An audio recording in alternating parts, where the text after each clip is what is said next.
మీకు విషయం తెలుసా? Animals do not follow the traffic rules.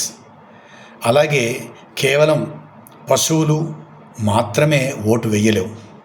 అంటే ఓటు వేయగలిగిన మనం అందరం కూడా తప్పకుండా ఓటు వేయాలి. మీకు ఎవరికీ వేయడం ఇష్టం లేకపోతే అక్కడ నోటా బటన్ కూడా ఉంటుందని మీకు తెలుసుగా, నేను చెప్పాల్సిన అవసరం లేదు. అంటే మనం ఓటు వేయలేదు అంటే రెండు కారణాలు. వాళ్ళు ఆ ఓటు వేసేటువంటి అభ్యర్థి చచ్చిపోయినా ఉండాలి, లేదు అంటే వాళ్ళు మనుషులు కాకపోయినా ఉండాలి. మనుషులు కనుక అయితే తప్పకుండా మీరు ఓటు వేసి మీ ఓటుని మీరు ఉపయోగించుకోవాలి.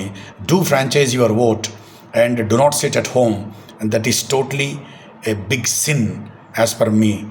Please do vote and vote for the right candidate. Know about whom you are going to vote. అది చాలా చాలా ముఖ్యం. ఆయనకి సంబంధించిన వివరాలు తెలుసుకోండి. తెలుసుకోలేకపోతే అక్కడికి వెళ్ళిన తర్వాత మీకు అర్థం కాకపోతే, నిజంగా ఇష్టం లేకపోతే, ఓట్లు వేయడమే మీకు ఇష్టం లేకపోతే నోటా బటన్ నొక్కండి. 100% ఓటింగ్ తప్పకుండా మనము మన నగరాల నుంచి మనం చేయాలి, మన ఊళ్ళ నుంచి మనం చేయాలి. ఇంట్లో కూర్చోవడం అనేటువంటిది పాపం ఇంకొకటి లేదు. మీకు తెలుసు కదా, వేరే దేశాల్లో ఓటు వేయకపోతే పనిష్మెంట్ కూడా ఉంటుంది, పెనాల్టీ కూడా కట్టాలి. మన దగ్గర ఇంత స్వేచ్ఛ ఇచ్చినా కూడా ఓటు వేయకపోవడం అనేటువంటిది శోచనీయం. To franchise your vote.